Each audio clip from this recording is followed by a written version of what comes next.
হাজার হাজার মানুষের সঙ্গে পা মিলিয়ে যন্ত্রচালিত পা ফেলে ইতিহাসে প্রথমবারের মতো হাফ ম্যারাথনে অংশ নিয়ে এগিয়ে চলল মানব সদৃশ্য ডজন খানেক দুপেয় রোবট। শনিবার ভোরে চীনের রাজধানী বেইজিংয়ের রাস্তায় এমনই অভিনব দৃশ্যের জন্ম হলো।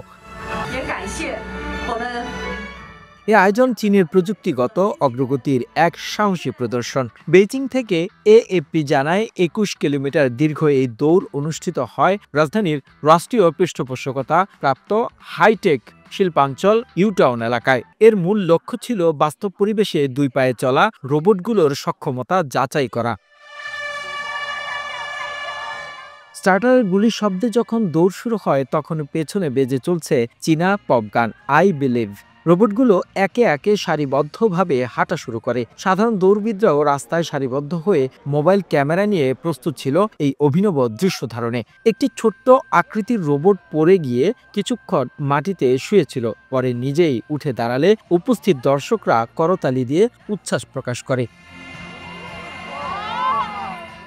দেখতে ট্রান্সফরমারের মতো এবং প্রপেলার চালিত অন্য একটি রোবট শুরুতেই রেলিংয়ের ধাক্কা খেয়ে এক প্রকৌশলীর উপর পড়ে যায়। ইউটাউনের ব্যবস্থাপনা কমিউনিটির উপপরিচালক লিয়াং লিয়াং বলেন, মানুষের কাছে এটি হয়তো ছোট্ট এক কদম, কিন্তু হিউম্যানয়েড রোবটের কাছে এটি এক বিশাল লাভ। রোবটের সাথে তাল মিলিয়ে দৌড়ান প্রকৌশলীরাও।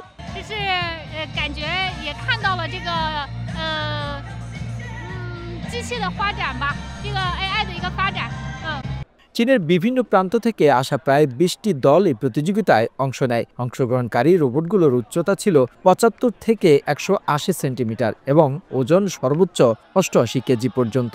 প্রতিযোগিতায় কিছু রোবট স্বয়ংক্রিয়ভাবে দৌড়াচ্ছে, আবার কিছু পরিচালিত হয়েছে কৌশলীদের রিমোট নিয়ন্ত্রণে। মানুষের এই রোবটের জন্য আলাদা ট্র্যাক নির্ধারণ ছিল।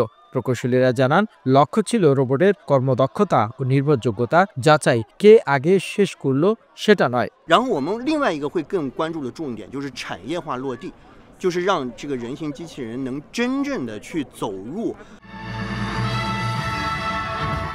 বিশ্বের দ্বিতীয় বৃহৎ অর্থনীতির দেশ চীন কৃত্রিম বুদ্ধিমত্তা ও রোবট প্রযুক্তিতে নেতৃত্ব নেয়ার লক্ষ্যে বহু দিন ধরে যুক্তরাষ্ট্রের প্রতিদ্বন্দ্বী হিসেবে নিজেকে প্রতিষ্ঠা করতে চাইছে।